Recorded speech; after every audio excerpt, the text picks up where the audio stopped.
the hardest part, truthfully, is managing people. Like, managing people is fucking hard. Coaching, easy. Working out, easy. Writing a workout, do it in my sleep. Like, those things are easy. It's managing people and relationships.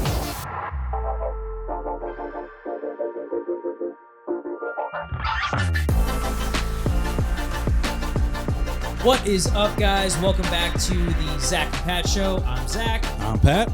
This is the show about manhood, fatherhood, and entrepreneurship, and the mentality it takes to be successful at those things. And every so often, we'll sprinkle in some helpful real estate advice. Man, life can be tough. We lose our identities and struggle at times, and this is the podcast to let you know that you're not alone. So if you're someone out there who's going through some of those things, this is the show for you. Reminder, we are doing the book club for the whole year. So every month we are all reading a book together, and then at the end of the month we're doing a podcast on the book. This month we are doing Atomic Habits by James Clear. So grab the book, read the book with us. On January 31st, we will be doing a podcast on the book, and then we'll be announcing here soon what February's book will be. We haven't decided yet. So without further ado, it's a Thursday episode, so that means we have a guest in studio today. We are going to introduce her. She is a personal friend of mine, a client of both Pat and I.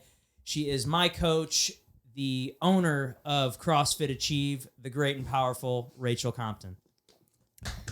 Thank you for joining us. Yes. Thanks for having me. Thanks for coming in, man. I think it's a masculine show, right? I feel like my voice fits pretty well with that too. Hey, you're fine. Yeah. Entrepreneurship. You're a first female. You're a first female. Don't come to my CrossFit class. I might sound pretty girly. Yeah. Well, Pat went this morning. And, that was with Bree, though. Thanks for kicking my ass. Yeah, I can't wait to hear about that. Jeez. Yeah. I can barely walk this right now. I know, dude. Walking up the steps. It was terrible. I'm feeling it for sure. Yeah. So, lots of hockey's going to be fun later. Yeah. So, well, Rachel, tell the listeners a little bit about yourself. You know, you don't have to give them the full story unless you want to, but tell us a little bit about where you come from, where you're at now, and where you're going. Yeah. Well, I'm from Edwardsville, Illinois, just across the river from St. Louis, so not far. Long story short, played Division I soccer. I was probably better at sports than Pat was at baseball. Probably. She just doesn't want to admit it, But I got done with college soccer, actually ended on medical release. I'm physically not allowed back on the field. I do have memory loss from that. So post-concussion syndrome is a real thing. I now get concussions from just physically exerting my body. So I was a massive liability to the school. So that's not fun, but I got done with that and then needed something competitive, as all athletes have a transitional period in their life where it's who am I? What am I doing? I'm identified as an athlete, right? So I'm literally working in a fitness center, Googled CrossFit, came about it, and I was like, what is this shit? This looks fun. So walked into a CrossFit gym, and then literally the rest is history. The first person I saw on a poster was Annie Thorsdottir, shredded with a pack of abs of 10. And that's always been my goal. Mind you, 13 years later, it's still my goal. I'm not there yet. We can talk about that later.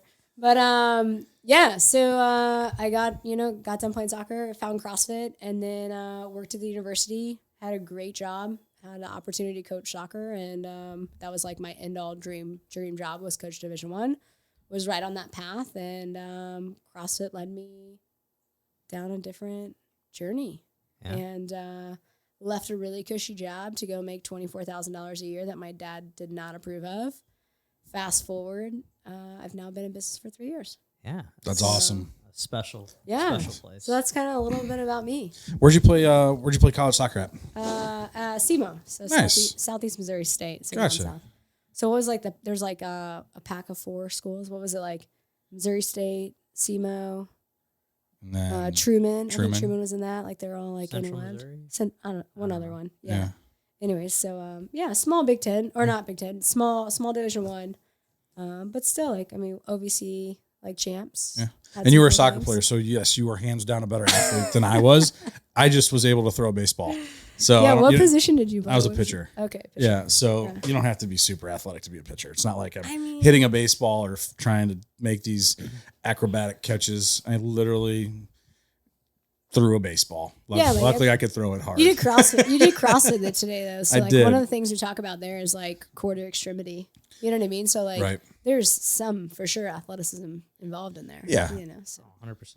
I just had to throw some shame. Hey, absolutely. that's But no, definitely my I will. that's I definitely will my hands personality. down say a soccer player is a hell of a lot more athletic than a baseball. I think player. I suck now though. Like I literally, oh yeah.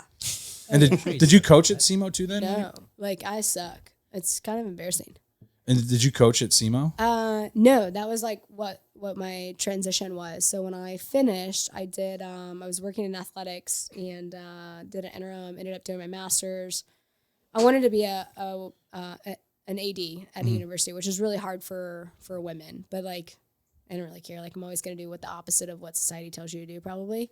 And so I was like, I'm going to do that. And then after I had all these brain injuries, like some very serious issues, it was just really hard. Like I couldn't remember like the, can't even think of the name of it, but like in athletics, you have to know Title IX and the whole book of the NCAA. I couldn't memorize it to even like pass the test. Yeah. There's no way, you know, so I had to make transition. But yeah, so I talked to them about coaching, and at the time there was potentially some opportunity in the future. And so I started coaching like youth, U12, and did really well with that. But I had so much, truthfully, I fucking hated it. Yeah. Like I got done and it's like the whole thing that you've done for your whole life is just completely like ripped out of your hands. Like this is not my path or like what I envisioned, you know? And so it was just like, and I just built so much resentment towards it that I was coaching U12 and U13 to state. And like, I'm pissed at them because they're not, but I was not pissed at them. I was pissed at like what happened to me. So it just wasn't a good, like, it wasn't going to be the end because I wouldn't have been able to coach well. Gotcha. Yeah. Well, so. maybe some time away from it might help. I was on that same path. After baseball, I immediately jumped into coaching. Mm-hmm. And I always tell people, like, that was the worst mistake I could have possibly made. Like, I was so resentful about baseball and the sport and the way everything kind of turned out that you're right. You unfortunately, you take it out on the kids. Yeah. And, you know, I did it for 2 years. And after that, I was like, fuck this, I'm done. Yeah. And I took time off until I saw my buddies coaching in college. I had a buddy that was coaching at Mizzou, and I had another buddy that was coaching at Tarleton State, and they were playing against each other. And I got to see them both coach, and like the joy that they had doing it. And I'm like, you know what? I want to give this another shot. And I'm loving it now. It's awesome. Oh, that's awesome. I love that for you. If don't discount coaching soccer just yet. It might, if it's something that you want to do. Obviously, you've got the gym and everything, so it might be tough. But hands full of coaching. I She's think a very busy schedule. my style of coaching is now like I think coaching never left, right? Like it was a matter of just figuring out like what that coaching would look like. We all coach in some way, shape, or form. You coach as a dad, you know. I coach jiu-jitsu too. Yeah, and jiu-jitsu, but like so soccer is not. I couldn't tell you anything about the sport anymore. No. I think I like blacked it out. But I love what I do now, and I would never change it. Repression. Yeah, for sure. Well, tell us about your gym. Yeah. You know, obviously, I know all about it, so I'm going to play dumb here and act like I don't know anything about it. But I've been a member don't of want to Rachel's walk, gym for go there. Yeah. I've been a member of Rachel's gym now for like 3 years? Yeah, maybe 3 years. Almost, I think well, maybe 2.5. April is actually like 3 years for their opening. So yeah, 2.5. So yeah, I think I joined in September of that. The year you opened. So, you know, 2.5 years or something. True Grit Award winner, too. I know. Murph, I was going to bring that up later, but yeah. Zach won an award at my gym, not nominated by me, nominated by our members. A little bit on the gym. So I've been in the CrossFit space since like 2011, 2012. And then coaching always just came super natural to me. So, you know, back in the day, it was like, it was not a business. When people opened the gym, and CrossFit for sure was not at that time a business. Making a salary wasn't like a real thing. People did it as a hobby. They had full-time jobs, you know, and so you walk in and they're like, hey, I'll trade you a membership if you coach at my gym for X, Y, and Z. And so you traded services, which is not how I would recommend any business operates in today's world, but that's my opinion.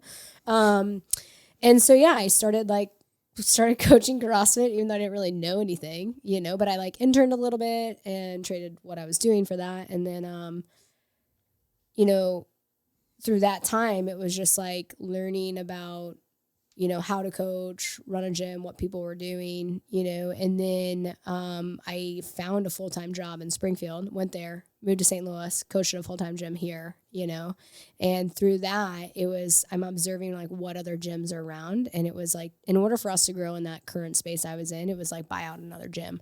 And the gym that I ended up buying out was, a gym that had been around for a while, but he was just kind of, COVID happened. I think that's a big wake up call for a lot of people who are running small businesses of like what's really happening. And he was just like, I'm burnt out, and like I feel like I've done what I needed to do here. And we had a friendship for a really long time. So I bought out a previous existing gym in 2021. Left my job prior to that without even having anything stable. But I was going to figure it out, So I bought the gym in 2021. And April will be 3 years. That's awesome. And we're still going strong, which is really cool. Well, I mean, tell the listeners, I mean, you would know the stats, like what have you done to the membership since you've joined the gym? Since you started the gym. Because I knew when you bought it, you kind of assumed the members that were already there, a lot of them, right? Some of them. Yeah. So when you're buying, you're buying people, basically. Nobody's guaranteed to stay. They're probably loyal to the person that was there before. It's very risky, right? Mm-hmm. Like when you're purchasing a gym, it's not like people will always justify, like I would justify, like you want to buy my business today, it's going to be $500,000 because it guarantees me, it'll guarantee you, X amount of money in revenue. Right. Sure.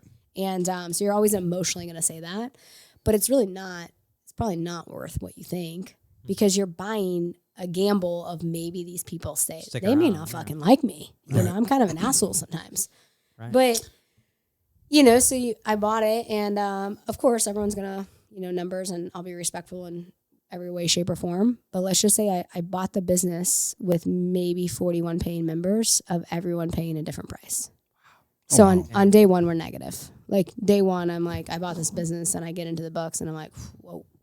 Like, yikes. I got to, turn this around in 1 week, or, I'm not going to pay the bill. Like, literally. Mm-hmm. And that's scary. It's super scary, but I wasn't inexperienced at that point. I kind of knew that was probably what was going to happen. And I had built a clientele base. I'd been in St. Louis for a while, and the gym that I left, after I left, they closed that location. And I'm a people person. Like, that's just who I am. I'm going to care for you far more than you're probably going to care for me. And my end goal is to help you. And probably in return, if I help you at some point, you may help me, right? But I'm not going to go in it with, you're going to do something for me. And so I just built up these relationships. And then when the COVID happened, it was that was a big wake up call for me because I wasn't coaching full time. I got out of it for 2 years.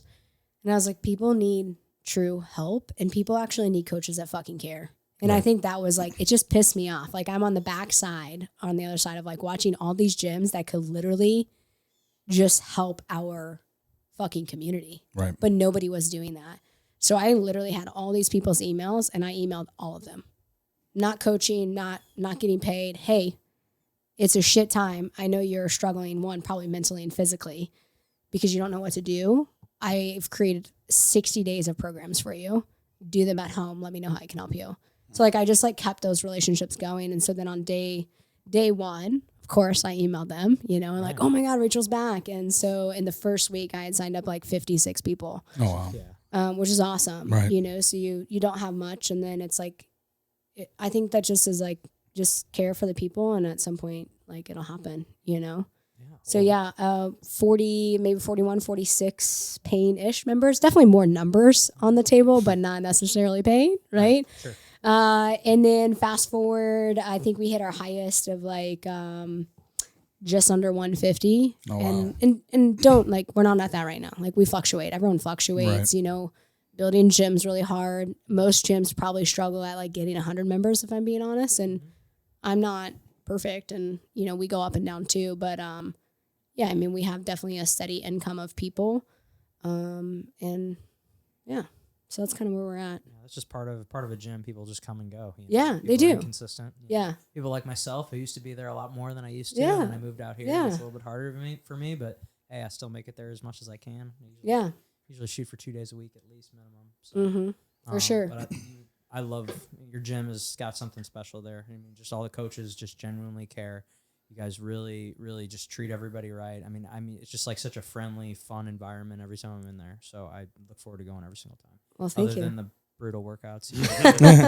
Well, yeah, I mean, today was my Pat, first. tell us about your Today was my experience. first CrossFit experience ever, and you have these preconceived notions of what CrossFit is and how it's gonna go, and I loved it. Yeah, it was great. I mean, intense. Yeah, it's fucking intense. All right, I'm not gonna. I can barely push myself to get up in this chair. Pat found out. This is not how we sell anyone on how to come to the CrossFit. My body hurts. This is a previous my body football hurt. player or baseball player. My body hurts. But no, I loved it. The way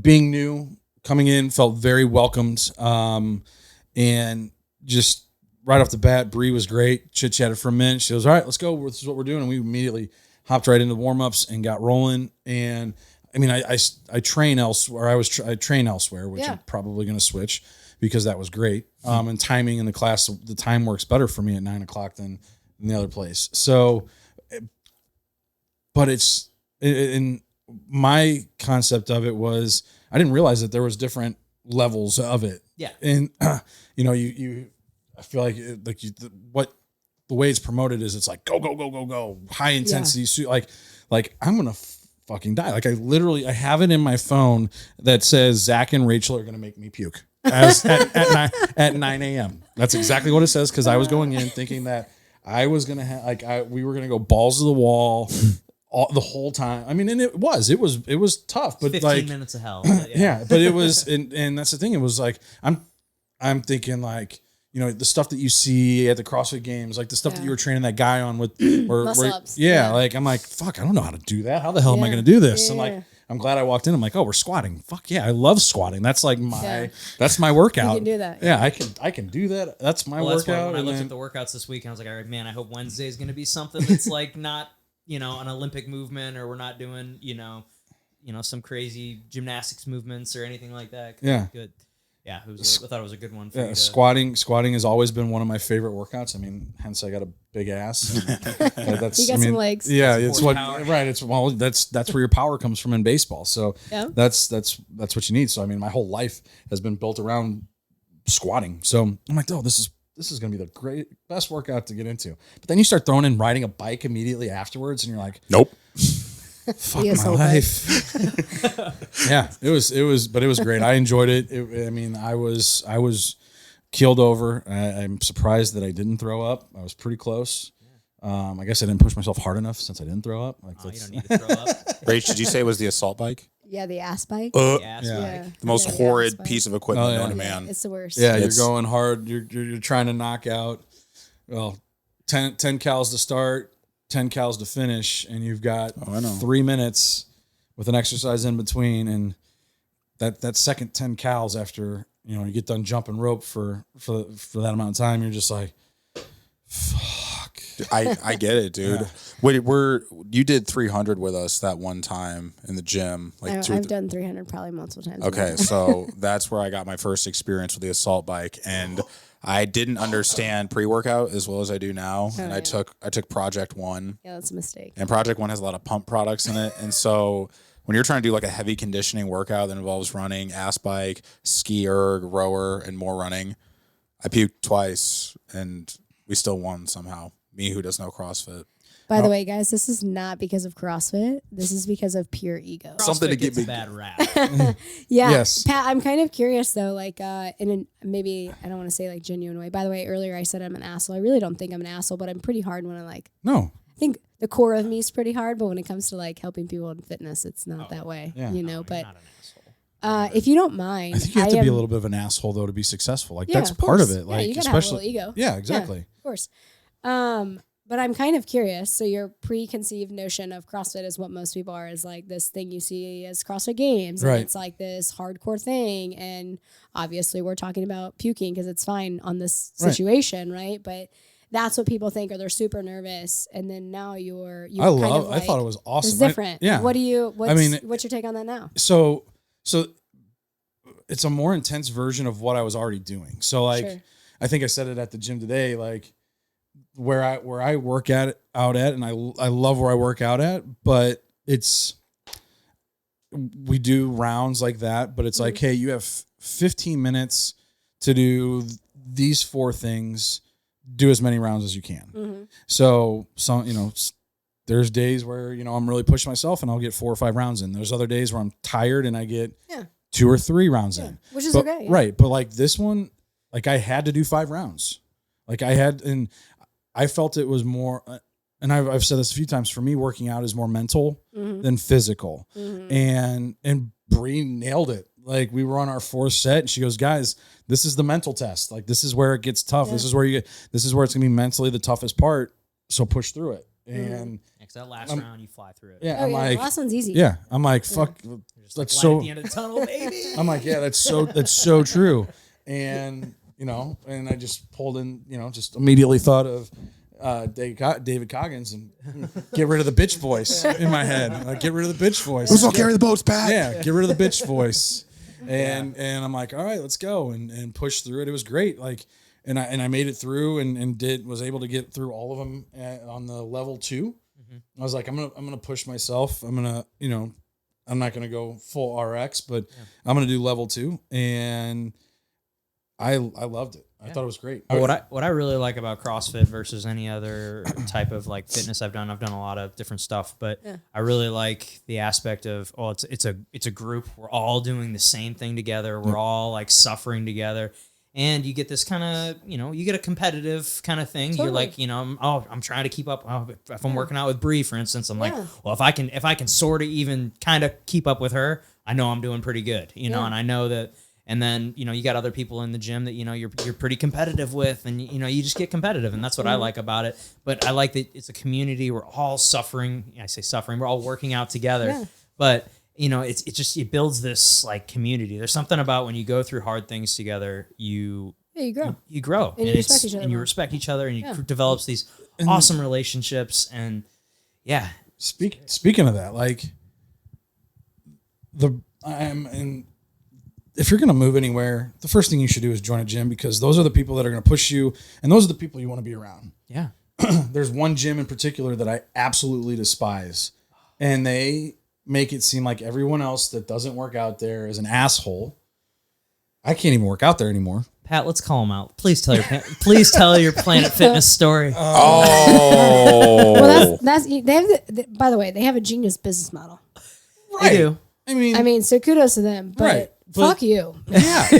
Here. I'm not allowed to work out there. Yeah, Pat's banned from all that's because Planet Fitnesses you're the hunk. nationwide. I'm a lunk. You're the lunk, I sent the lunk drop your alarm weights. off too many times. Yeah. But no, so in pro ball, you just try and find places to work out. Yeah.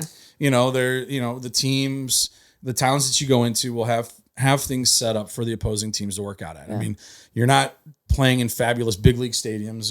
There are some nice minor league parks, but they don't have workout rooms in them. So they have deals set up, and one of the teams had a deal with Planet Fitness. Well, I know nothing about Planet Fitness. I just know that we're going to a gym to work out. I've never been there. It's purple and gold. And I'm like, these are ugly ass fucking colors, but it's a fucking gym. Whatever. Let's do this. And so we get there, and I walk in with my gallon jug of water, and I've got a sleeveless shirt on. Oof. Number 2. Yeah.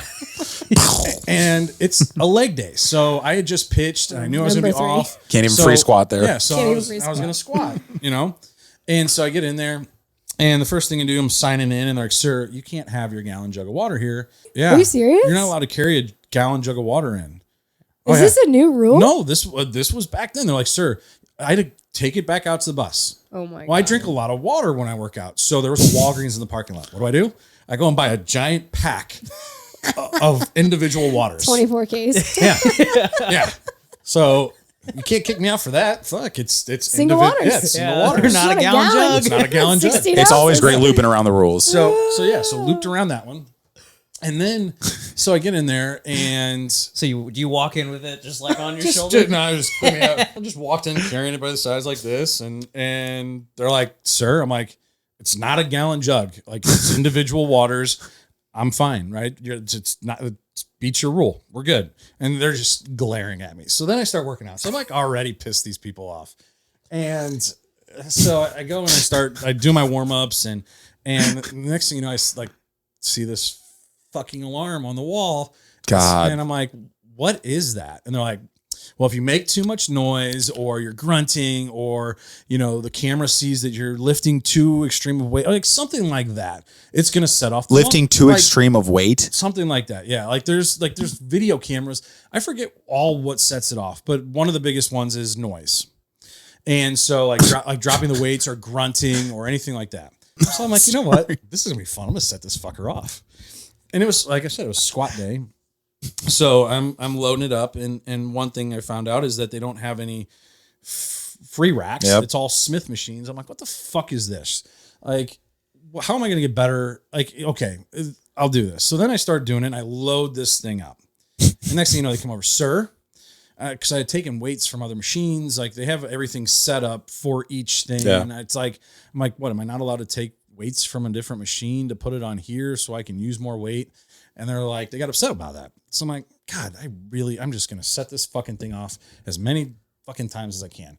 So I start squatting. First squat. I got a 45 pounds on each side. So at this time when I was squatting, 400 pounds, that's like nothing. Mm-hmm. So I'm getting really low, and I come up, I'm like, ah! It just, each one getting louder and louder. It's that fucking alarm went off. And then they came over like, sir, no, you can't. You set the you do it again. You're at one strike with the water. This one, you're done. The strike with the water is not a strike. You're just That's mad. what I said. I put the water away. I came in with my own water. As you can see, I'm already 3 bottles down. Like I'm just staying hydrated here. So they were having an attitude. And so then, I go back and I start loading it up, and I obviously it's in season, so I'm not maxing out. So, but every time, like, I would get louder and louder, and I just, after so many times, the lunk alarm would start going off, and so finally, like, you got to leave. You're not allowed to work out here.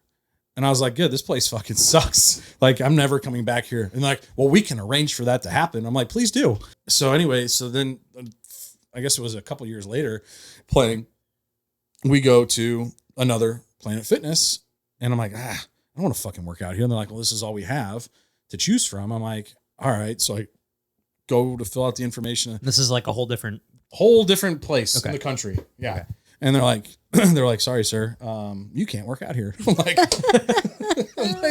perfect. Let's get the fuck out of here. I'm going to go. I'll just go and do like body weight shit at the field anyway. So it's like a badge of honor. So I haven't tried to go back since. Not like I would never go there on my own free will. Are you crying about being No, I'm like kicked out of laughing. I'm laughing so hard that I'm crying. But yeah, and CrossFit killed him. Yeah. So anyway, yeah. So I mean, I would never go back there on my own free will. There's one by my house that's like would be super convenient to go through, but anybody that puts donuts in the lobby for you to eat I don't know how that place, I mean, obviously I know that place is still alive, but for anyone who is like wanting to get healthier, don't spend your money at Planet Fitness just because it costs $10 fucking. Right, you get what you pay for. That's been a reoccurring thing on almost every single one of our episodes. I'm pretty sure we've said you get what you pay for. They understand the marketing is so cheap. It's like, oh, it's just $10, so they get you to sign into a contract. But you never use the equipment. They don't ever use it. You never use it, and then they're like, oh, they'll just forget about it. So they keep profiting off of you while you don't even use their stuff. While they use the money that you're not even using the gym for to buy pizza and donuts for people. It's just like. Nobody's going to worry about canceling a like $10 membership. Right. I mean, mind you, like I'm fucking. It just goes to the promotion of Spend mediocrity. $100 on something and don't even pay attention. No. Yeah. Just promotion of mediocrity. Planet Fitness sucks, so don't go there. Don't go there. Find a good local gym. Yeah. With good local people. Absolutely. That'll, actually give a shit about you and give you something more than a Smith machine and some dumbbells up to 35 pounds. Yeah, and that's the thing is like not all CrossFit gyms are created equal, right? And like to Zach's point earlier is like what you love about it is that you love the camaraderie or the competitiveness. That's not every single person that comes to the gym. That's 99% of not necessarily CrossFit people. That's like, I would say the 1% of people in the gym, right? Who like that, who are previous athletes or like competitive in that nature. But you'll see a lot of people be like, I'm not competitive. I'm like, but you're going to be competitive with yourself. And that's all you need to worry about. Like it's you versus you on every fucking thing that you do. Right. Like I was showing. And you got to learn to stay in your zone. But when you're a competitive person, like I want that fire too. Right. Hell yeah. But my competitive days of CrossFit are over. Like I do it to stay fit, but I want to work out with other people because there are a lot of times I don't want to work out. And if there's going to be something, even as a box owner, that I'm going to nix off my list because I have so many other things to do, it's going to be working out. because that puts me in front of everyone else. And I'm like, oh no, I can put a client here. Right. So it's like, I do that for class because it holds me accountable, but to your point of being competitive, I always tell people that one, CrossFit is not what you see on TV in any way, shape, or form. It's just a term. Yeah. But one, if you're going to belong to a cult, why not be a part of a cult that supports you in a healthy way and is going to get you the results that you want? So I used to be like, CrossFit's not a cult. No, it's a fucking cult. It's a cult. And it's a cult that I want to be a part of because it's going to push me to be a better person. It's going to push me in my fitness. It's going to push me in my nutrition, my health, and just overall, like, my life, right? So why not be a part of it? Yeah. But not only that, it's like I would always tell people that you can work out with your grandma, your cousin, an NFL athlete, right? Or professional athlete, all at the same time doing the same workout, but we're measured by degree, not by kind. Mm-hmm. And what that means is like, you find where you're at in your fitness journey. And then the coach who is, I would say, if they are a professional coach, understand the intent and stimulus that is trying to be given. They will change the workout to fit you where you're at.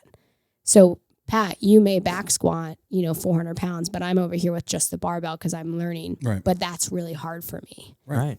So that's, I think, what I love about CrossFit when you find a really good CrossFit box, but they're not all created equal. Yeah, Let's clarify that. I do no longer squat 400 pounds. Either way, it's just an example. But I don't squat 300 plus. I got what you're saying. Yeah. Yeah. I was showing Pat at the gym. I was like, he was like, man, I didn't realize that like all these workouts could be kind of scaled to fit. Like I thought I had to be doing the RX. And it's like, no, dude. Like I was telling you, how many members at the gym do you have that are like over 60? Probably quite a few, right? Oh, I think if you go to we have a whole Legends series of like 10 people. Right. I mean, I have a lot of clients over 50. Right. And they're like fit as shit. 100%. Like Maria is a freaking beast. She's one of our older clients, like 63. Right. Yeah, she's a monster. And she's qualifying at the top tier. But it's like those that are competitive can stay in that nature, in a good culture and community. They don't have to work out for an hour a day. Yeah. Right. It was great. I mean, it's awesome. I was right behind Zach on the bike and I was just kind of trying to match his speed the whole time just to stay with him. Oh, yeah. Zach, you should tell Pat what I texted you. What did you text me? So when Zach was like, hey, can Pat come do class? By the way, we have a policy at the gym that I very randomly or very seldomly, I should say, ever steer against. So you're welcome. Oh. But that policy is for the client's safety, the coach's experience, and the current client's experience. And that is, in my professional opinion, you don't let anyone who doesn't or hasn't done CrossFit do a CrossFit class because, one, it's scary as shit. They're already intimidating. You come from a different breed, right? Mm-hmm. And so when you go into a class, you're already intimidated by, and then you let them do a class and they don't know anything. They walk out with a horrible experience and they never want to come back. Mm-hmm.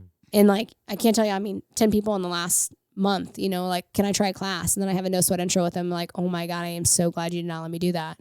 Cause it's terrifying, but so Zach was like, hey, can Pat do class? And he gave me the rundown. I'm like, yeah, it's fine. But here's our policy. This is why. And he was like, oh no, I totally get that. I said, whatever you do not let him go ham and walk out of my gym with rhabdo because I know how you are, Zach. I was like, please help him dial the workout back. Don't be like Murph. I'm known for kind of what we call redlining, where I just come out really, really hot. Let's bait somebody into this shit. Yeah. On an assault bike workout. Yeah. Well, it was, it wouldn't have, like I said earlier, like if I'm glad it wasn't like some workout with like a bunch of snatches or like rope climbs or like something that would have been a no-go. Yeah, probably. Yeah. But it worked out nicely that it was like, oh, I know he definitely knows how to back squat. He definitely knows how to, But it is really easy. Like it's competitive by nature. And so like you get somebody, you're not deconditioned by any means, but you get somebody who's doing CrossFit come in and not do CrossFit and they're kind of competitive, or a previous college athlete. No. The most commonly easy people to set up for rhabdo, because CrossFit, you go hard in any workout, it's possible to get, you know, but you go ham on the assault bike and you're not ready for that lactic acid buildup, your body and central nervous system has no idea what to do. Right. And then it's like, well, this is what's going to happen. And then you're like limp for days after. We're going to be feeling it tomorrow. So. Yeah. But you said something earlier that, about about about CrossFit in general, but like it's a competition with yourself. So Yeah. what I really like is, you know, the app that we're all on through the gym that, you know, we can track all of our stuff. And then like, okay, so, you know, like I was showing him, like after we're done, all right, we put in all our times for everything. And then, all right, well, if we ever do this workout again, I can look back. Okay, so last time I did this. Yeah. Last time I was only doing 10 calories on the bike. This time I'm going to try to do 12. Try to at least beat my, you know, keep up with the time that I did before. Yeah. And you know, it's just all about beating yourself. And it's measurable and repeatable. Right. For those that don't know it, always think that it's just random. It's not random. No. Yeah. Yeah. You can always test something and retest it. Like you can go do a 1 minute max. Like we could all sit here and do 1 minute max effort air squat. See how many you get. Go work out for 1 week, 2 weeks, and then do it again and see if you do better. Right. Like that's CrossFit. Yeah. You know, very simple. I'll be back. Pat's coming back. Hell I yeah. love I it. got you another member. You're welcome. Thank you, Zach. Thank you. We operate by referrals. Yes, we do. Yeah, Rachel sends me referrals. I send hers. Yeah, I send Zach referrals. Good people Yeah. taking care of good people. Yeah. It's all about the relationships, like you were talking about earlier. Yep. So- all relationships. Yeah. So you're 3 years into business. What has been like the biggest struggle for you as a business owner?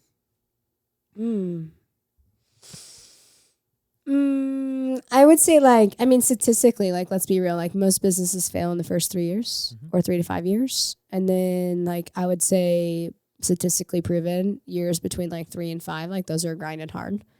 My first 2 years, being fully honest, like was easy. Like nothing. I mean, yeah, there's hard, but like, how do you define hard? Like, what do you define as success? Everyone's different. So for me, it was something I had been working up to for 13 years. It wasn't something that like, I'm going to open a business. Well, you know? yeah, when I first met you, was that like early 2020? And I remember you telling me like I want to open a CrossFit gym someday. Yeah. And you're, you know, a year and a half later you did it. Yeah. So it definitely wasn't like, I had been thinking, I had been through it. I had been managing other people's gyms with intention of, I'm either going to work for this person forever and we're going to grow this business together. Because if I'm being honest, I would actually rather do that. Right. But not everyone aligns with my values or what I want the space to be. And that's okay. So, my only other option at that point is to have my own. So I was going to do one of those two things. So 3 years of experience and trying out and like figuring out like, what did I like? What did I not like? What happens in business? Yada, yada, yada. Like I had that kind of, I think, preparation going into. So like things that happen, I had already expected to happen. So when they did happen, it wasn't like, oh, fuck, you know, like, what do I do? You know, I already kind of had a plan to like handle that situation or like knew how to respond to it. So the first 2 years were, cake. The third year, I would say it was a lot of like, the hardest part, truthfully, is managing people. Like managing people is fucking hard. Yeah. Coaching, easy. Working out, easy. Writing a workout, do it in my sleep. Like those things are easy. It's managing people and relationships. And then like, not only that, I got to run the business. So like bookkeeping, I fucking hate it. You know, like let me hire somebody else to do that. So yeah, the biggest struggle I would say is just learning how to manage people. And there's a book, you guys are doing a book club for anyone that's like in management or running a business. It's a book called Surrounded by Idiots. Mm-hmm. And this book is, by the way, my background's counseling, but I got out of counseling for a reason. It's all personalities. And I think like colors, and I take it for a grain of salt, right? But you do like, when you can learn to like open your eyes to be like, this person isn't doing this thing out of like being malicious or anything. They probably just didn't understand what I wanted them to do. Yeah. So like, that's the hardest part in right. running a gym. That, honestly, just that managing comes back people. to you know, Yeah. for you not being able to communicate it. At least that's been my experience. Yeah. In I mean, managing I'm always people going in to the fault back. myself first. Right. You know, like Right. in some way, shape, or form, it's always a two-way street, you know? But yeah, I mean, the hardest thing has just been learning to manage people and manage expectations and, you know, having very, very clear SOPs, you know, operating procedures. If you don't know what those are, you should have them in any business that you have. Mm-hmm. Of course. And I still suck at them, but I think AI would probably write it for you now. Yeah. But yeah, that I would say like that's probably been the biggest struggle. Like lack of sleep, nah, whatever. Right. It's like I would easy. definitely agree with you. When I was back in the restaurants when I was kind of in that ownership role most recently, that was definitely my biggest hurdle for sure. Managing, having to manage so many different people. Yeah. And, you're basically relying on these other people to make your business run. And, nobody cares about your business like you do. Yeah. And that's the hard part. And that's okay. And I'm okay with that. Yeah. Then you're also like in that other thing where like you can only do so much, or at least I could at the time, you can. So and at some point you gotta like, I'm a big value person, and I think you know that. Like, my gym is not for everyone, and I'm not for everyone, and you're not always for me either. Right. Like, I have no problem having a no sweat intro with somebody and being like, I always tell them, I'll preface this conversation. Hey, we're going to have this conversation about X, Y, and Z. And if I feel like this is a really good fit for you, or that we're the right place for you, then we'll talk about those options. But if not, I have a ton of amazing resources for you. Mm-hmm. And that's a matter of just kind of knowing your clientele and who you want to help. Mm-hmm. And like, because I can't help everyone. And, you have to, I think, be honest in those senses. But yeah, values are a big thing for me. So just figuring out what those are and, have those hard conversations. That's the other thing. Like, the biggest struggle is don't be afraid to have hard conversations. They fucking suck. Oh, yeah. But you grow a lot. Yeah. Sure. You 100%. you get uncomfortable. It's another person that we've had on the show talking about tough conversations. Yeah. Dude, they're hard. It's I'm going to tough, have two tomorrow. Yeah. It's tough. Can you speak on when you go into those hard conversations? I think a lot of people they have the wrong impression that they're going to be taken as mean or rude, but it's a practical thing. Could you maybe help someone who's struggling with that right now? What would be your opinion in handling that? I think there's always two sides to it, right? So, I think something I learned just in life is that I will always try to put myself in the other person's shoes. I may not understand it, but I have to look at it like, man, this probably sucks for them too. But they're actually probably having this conversation with me because it's going to help me. And I won't know or understand in that moment because I have emotions that are rising of like, I'm getting chastised or whatever. But that's never the case. No leader, mentor, boss, whatever is there to, and if they are, they probably fucking suck, but they're not there to be mean in any way, shape, or form. They're there to help you grow and understand how you can grow and like hey, this needed to be done this way and this is why, right? So I think just don't go in it with like an expectation that you're gonna have it's a negative outcome, because it's probably not that. They probably have good intentions for every situation. So I would say that's, that person on that end. I think I kind of forgot your question, but just the mindset of keeping it positive. Yeah. Yeah. And then I think on the flip side of it, like I pay a lot of money for mentorship, right? Like that is one of the first things I invested before I even had $1 in my pocket. Yeah. It was like, I need this. I don't know everything. Yep. And guess what? When shit hits the fan, I need to talk to somebody else about how to go about this. Right. And so the conversation today is I'm always reminded of that, like when you're having those on this side and I'm not perfect at them, it's always a growing experience. But like my mentor is always like, Rachel, less is more. Like, and always go into the situation of like, give that person, hey, this is how I perceived this situation, but I wanted you to give me the opportunity to tell me what you understood from it, because it's probably just a miscommunication, to be honest. Yeah. And then it always is. It's a really easy solution at that point. Well, like you said, going into it, I mean, basically listen to learn and understand, not listen to respond. Mm-hmm. And that's where I think a lot of people get it wrong, is they're listening to respond. And that's when things go bad, because you're not sitting there thinking and comprehending like, oh, this is like, this person actually might be right in what they're saying. Yeah. No, I'm going to listen so I can know how to defend it. So, but yeah, no, that's awesome. Great advice. Yeah. So what are some goals that you have for CrossFit Achieve? We're 5 years down the line, 10 years down the line. Where do we see it going? Yeah. What's the goal? Well, I removed myself from the business way too fast, because that's like what I was told I needed to do as like a CEO. You need to work on the business, not in the business.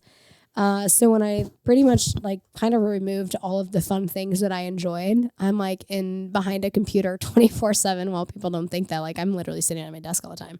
And it was boring as shit and I hated it, So year 3 was just a big pivotal moment of like, what do I exactly want this to look like? And what do I want my role to look like? And what do I want the roles in the business to look like? So now after having some time under my belt, it's, in 5 years, like I'm still going to be coaching. I'm still going to own the gym. But I won't be coaching 40 hours a week for sure. But in 5 years, we'll have a build out. We'll be even bigger. I have a clientele base of like, I want X amount of members paying, and I don't want any more than that. And I don't want any more than that because there's a service and experience that we want to provide that I won't be able to successfully do at that point, right? So a lot of people are like, more is better. No, better is better. And you can make, an easy 6-figure income personally with, less than 150 members. And you can also provide multiple salary careers for less than 150 members. But you have to have like a really high quality service at that point, right? And when you're getting higher numbers, like how do you keep track of them? Like shit, it's going to be like Planet Fitness. So yeah, year 5 is by that point, like, yeah, we'll have a build out, and we're just gonna. My end goal in 10 years is I'm still going to be a part of it. I'll probably be a little bit more removed from it. But I'm going to retire doing this for sure. Hell yeah. Like, That's awesome. I have zero desire to do anything else. And when I want to quit, which is every day, by the way, dead serious. I'm like, what the fuck else would I do? Right. Like, there's nothing else that I would rather do. This is what God put me on this earth to do, and live my passion is help people become a better version of themselves in whatever that may be, it may just be their mental mindset. So yeah, big goal. There's 24,000 plus people in the population of Webster, and we're going to help at least 10% of them. Damn. I like So that. That's awesome. It's a number thing for me at that point. But like, I care about health as like your overall health. Like, are we diabetic? Okay, let's fix that problem. Let's get off medication. Like, CrossFit is cool. Working out is cool, but I want you guys to be healthy, and people coming in like, oh, I want to be healthier. Okay, what's health mean to you? So like helping clients really figure that out. And then CrossFit's just a byproduct of what we do to get them healthier. Right. Well, that's something that you guys do versus other gyms that at least that I've seen is you not only do you guys provide the CrossFit classes and the personal training and all that stuff, but the whole nutrition aspect of it too. I mean, Gina was doing it before she was pregnant. Seeing great results from it. So, yeah. Obviously it's a holistic approach. It's not just, you can't outwork a bad diet. No, not at all. And what you guys do there is phenomenal also. So, well, thank you. To throw that in there. Yeah, it's definitely, it's more than just CrossFit and working out. Like, I want to have a really badass community. And if I'm being honest, like, I want to rise the tides of the CrossFit community in St. Louis, because there's some really good gyms, and I love you guys, but there's some really shitty gyms, and you guys just need to step it up, and we need to step it up as a culture and community together so that we can actually bring up what CrossFit actually is, because I love that. Like, I love CrossFit and like the fundamentals of it. Like, let's air squat better. Let's deadlift better. I don't really care if you can snatch in my gym. Like, it's irrelevant to me. I don't care how much you lift, but if I know that you can do these things safely in my gym, you're going to be a much better human on the outside, and you're going to live really fucking long, because I'm trying to keep you out of the nursing home as long as I can. Fuck yeah. So yeah, that's what we're trying to do. Love it. Hell yeah. Is this when I mic drop, or no? I'm just kidding. Yeah. No, I mean, that I'm just kidding. I'm just the kidding. Murph's mic, so drop them. Carpeted floor, we're fine. Yeah, we'll be all right. What's one tool in your business that you couldn't live without? People. Okay. Yeah. Like, we're in the relationship business. Like, let's be real. Yeah. Right? Like, you can't sell really. houses without people. I can't help people without people. Right. I can't do fitness classes without people. So, if we're saying like tools, yeah, humans. Because without our community, like, there is no me and there is no us. There is no CrossFit Achieve. There is no Achieve Nutrition. It's irrelevant. Right. I don't know if that's the answer you wanted, but no, that's a good. If we're talking like legit tools in business, email. yeah. We would. None of us would get tracking systems. Yeah, we wouldn't get very far without email. Bookkeeping, right? all the fun things. Yeah, I wouldn't get very far without email or DocuSign in my business. That's for sure. Yeah. Let's talk about Zach's True Grit Award. So I tore my meniscus and grade 2 MCL sprain in February of 22. Yeah, February of 22. And then I tore it on a Tuesday night, had surgery Friday morning. I was at CrossFit class. I was actually at CrossFit because that was during Friday Night Lights. Friday Night Lights. The day that I had surgery, we had shows Friday up. Night Lights. And so I showed up that the day of my surgery. I still hopped up on pain pills, and I'm like, or on all the pain meds that they gave me for the surgery. I'm like, I feel fine, you know? And then the next day I woke up and felt like I got hit by a truck. You did not feel fine. Right. I did not feel fine anymore. But then anyway, I pretty much was showing up like 5 days a week, like right away. I mean, like 3 days after, the 2 days after the surgery, I went to like Club Fitness and like just pretty much just lifted upper body. But then I was at CrossFit like Monday morning, I'm pretty sure. And I just did everything I could, just upper body. I lived on that ski machine where I just basically sat on a box and did the Every ski erg. day. His arms got really fit. Yeah, my arms and yeah. But I think that's a true testament too of like is like what CrossFit is too, and like what it's not. Like it's not the CrossFit Games, but it's scalable and modifiable, so that even if you're injured, you can still come in because you should have coaches there or a community there of like we can work around that. Whereas like if you didn't have that in your solo, guess what? You're probably most humans, not you, but most humans would be like, oh, I had surgery, can't do anything. Yeah, I'm just gonna sit It's a around great for recipe 3 for months and getting get fat. Yeah, Yeah. it was. It was a community there that made me feel like I had to keep showing. Not made me feel like I had to keep showing up. I wanted to keep showing Yeah. up for the community. Yeah, like I didn't want 100%. to let anybody down by not showing up. At least that's just how I feel whenever Yeah. I go in there. But I think so why I wanted to bring this up, I think you had asked me a question before of like what's one of the most like rewarding things about opening the gym or whatever. And I think it's when I saw Zach's award, I think it was like, is that so we do an annual awards banquet or like year-end community celebration that we give out awards. Some of them align with our values because we're a culture-driven gym.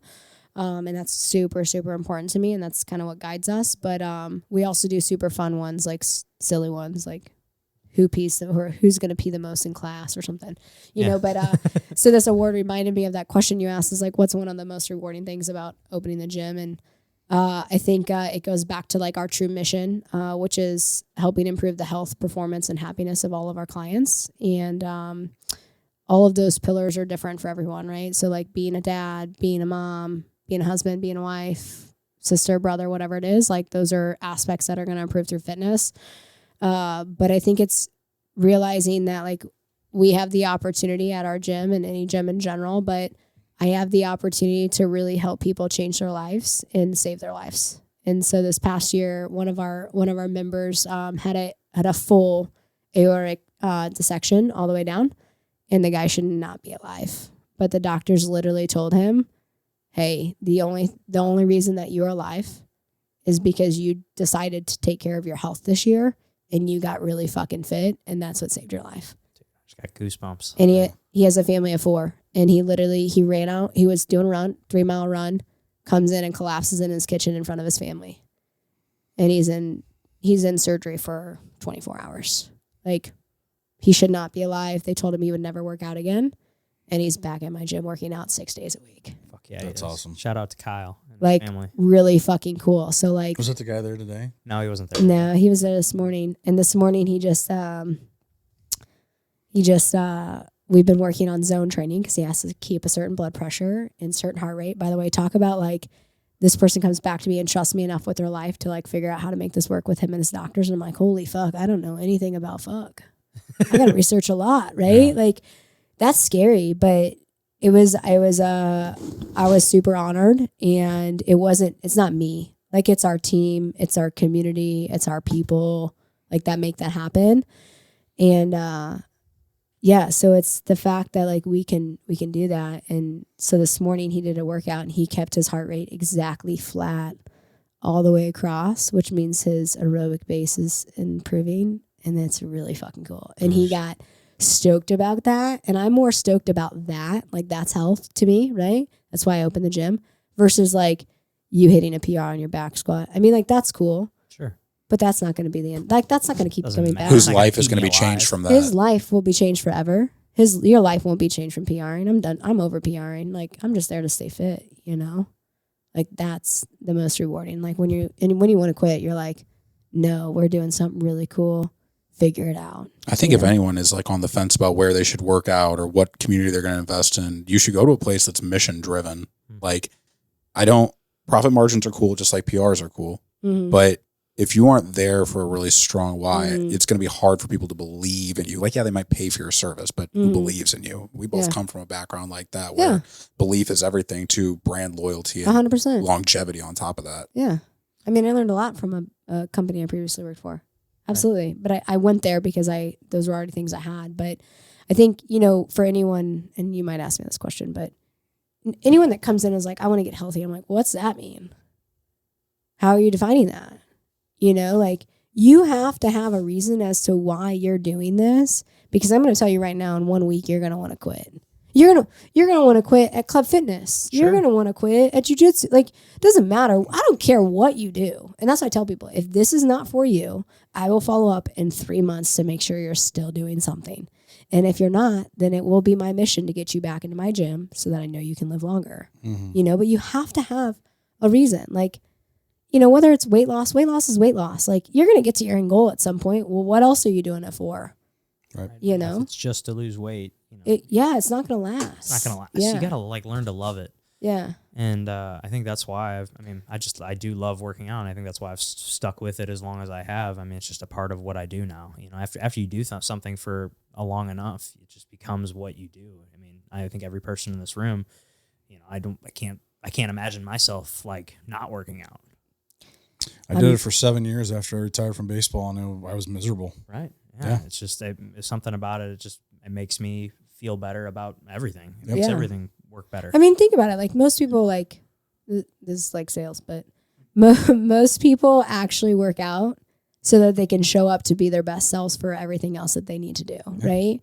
And another good book you guys could do is Essentialism. It tells a story in the book that, this is like learning to say no to the things that are no longer priorities, that are like top priorities, right? Like, for me, if it's not my business, my personal health, and Heather and my family, you're a no. My friends, they're in there. They know I love them, but I don't have to hang out with them all the time, right? Because I don't got a lot of time, right? And how I choose to spend the time is going to be very particular, But in the book, there's an analogy that is, if you're the pilot and you're the one driving the plane and there's one sandwich left on the plane, who gets it? The pilot or the passengers? And most people would say, well, the passengers. And for me, who wants to help other people, I would be like, you, Pat, pilot, not me, right? But you have to realize that, like, you can't show up to be your best self, run your business, be a coworker, do the things that you need to do without taking care of yourself, right? And so you need the sandwich because you got to get the plane from A to B to save all of these passengers. Yep. Same concept. So when you get out of working out and you feel like a bag of shit or you're fat, I love you, but I'm an honest person. And there's a lot of hard conversations that I have, but like, that's a why. Like, because you need to show up for everyone else. Yeah. And if you can't take care of you, why? Like, well, I mean, I'm not going to take business advice from you if you can't take yourself. Or like, I'm not going to work with you guys to sell my house or buy my house without taking care of yourself. Like, those are things and values I respect, but yeah, there has to be like that big reason as to why you want to do it, for sure. One thing I think that, separates your gym from any other gym that I've been in is that, right when you walk in, huge on one of the walls is like all your core values, which is just, I think is just like so cool. You show up and I don't remember them all off the top of my head, but maybe Murph can throw up a little screenshot. What are they? But loyalty is at the top on the left. Yeah. It's a big one for me. Yeah, for sure. But, I just think I was just thinking about the gym on all the stuff that I like about it. And I think you said something earlier that made me think of it. And I just wanted to bring that up. And, I guess what made you want to put, I guess most gyms that I can think of, I can't think of any of them off the top of my head that I belong to or have belonged to that have core values up on the wall like that. And what made you want to do that? I mean, I'm a value-based person, right? So in general, like, I grew up that way. There was values in our house. I grew up around my dad. He's a straight businessman. And if you don't, in my opinion, if you don't have values, you have no idea how you're gauging yourself, right? And there's a standard. And when I worked at, so I left the previous job I was at and worked at First Form, and I went there intentionally because I'd been following the company for so long and aligned with them. but I was doing what I love to do. And I was like, well, if there's ever an opportunity to work for this company, I'm going to go see what it's about if I'm not happy with what I'm doing. Right. And so I did that. And that was, one of the things that I will kudo Andy and Sal to is mad respect for how much that they pump their values in their business and why. Every business book is the same, by the way. Like they're just kind of slowly written differently or like scripted differently. But any successful person has values and they talk about it. You build a great brand. It's not based off of, or successful business in general is not based off like what you're selling. It's the values that you have within the facility that drive that. And people want to be a part of that. Right. And so when I was opening the gym, I had very clear intentions of what we were going to do and be and what we weren't going to do and be, right? And one of those is like anyone can open a CrossFit gym and put CrossFit St. Louis or CrossFit whatever you want on it, but what are you? And I wanted people to be a part of that because that's going to motivate them to come, but be a part of our brand, who we are, like live those values when they're in the gym. I don't want some shithole person in my gym. Yeah. And sure. It's the first thing I talk to people about. No, cancer, man. It's cancer. Spreads. It's cancer. And so, I just knew that I also need a reminder. Like I judge myself on that every day and I fall short a lot. I look at one and be like, I wasn't great at that today, but tomorrow I'm going to show up for that. Yeah. And it guides my coaches. And without it, we're going nowhere. It's something I look at every time I go in there. I look at that wall. Yeah. I love it. So that's why. It just reminds me of like all the stuff that I want to, because I think those are great core values for anybody to follow. Yeah. Absolutely. Yeah. I think it's hard in the gym though. I know we're over time, but I think it is hard. It's unique and different, right? Because in a gym, some people just want to work out and that's okay. And I respect that, right? But I want good humans first. Like if you're not a good human, I'm going to help you find the door. And I have no problem with that. Like seriously though, because it's not healthy and we're all trying to be better. And like, if you're a bump on the log every fucking day you come into my gym, I'm going to have a conversation with you. I'm going to point it out because I want you to be better and I want to help you get better. But if you're going to choose not to get better, this isn't the place. You can go somewhere else, right. But yeah, so I don't know. Okay. I got a two-parter for you. What advice would you give to somebody that's looking to get into training, specifically just getting into shape or cross training? Okay. And then the second part would be, as a business owner, what advice would you give to somebody owning and operating a business? Ooh, these are like loaded questions. Can I turn one question back on you guys? Absolutely. Sure. Okay. You had CrossFit experience today. What advice would you guys give to somebody who's looking to start CrossFit? Ooh, you're good. Ooh, I like it. What I would give, I would say be open-minded. It's not what you think. Everything is scalable. Everything is what I really like how you put people through the foundations, I believe it's called, right? Yeah, foundations. Where you're That's with them where Zach started, by the way. Yeah, I did too. I started there. I think it's really great that you put them through that program, through that program to like really kind of show them, all right, this is like all the movement, like, oh, this is a good amount of the movements that you're going to come across. I mean, you probably I don't know if you cover every single movement in that. No, we cover the nine functional movements. So there's Right. 9 functional movements that we cover. Yeah, so you cover like the big movements that you're going to be seeing all the time, so that that people are prepared going into these workouts. Like you said earlier, like you don't let just anybody come in off the street and join a CrossFit class. So I think that's an advice I would give them is like, hey, this is not what you think. You're not just going to get destroyed your first day and never come back. Mm-hmm. You can scale it. It's a great community. Like you're going to fall in love with at least me, like I've fallen in love with the people there. Like, I mean, you and all the coaches, everybody's so cool.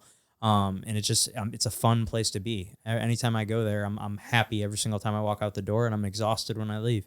And, I always feel like I got better every time I'm there. And yeah, I think it'd be a great place for anybody to go that has a hard time. Like, I don't know, it's hard for me to like go to just a standard gym and work out by myself now that I've experienced like the highest highs going to these fun gyms where I'm around all these people and we're all doing these workouts together, and and it's just so much more fun in my opinion. It's just a great community. So that's the advice I'd give. I'd give anybody that was looking to try CrossFit. I'd say like, it's not what you think. It's not it can be, don't get me wrong. Like there are some very, very difficult workouts, but I think, doing difficult things is only going to make you better. There's nothing worthwhile in life is easy. So,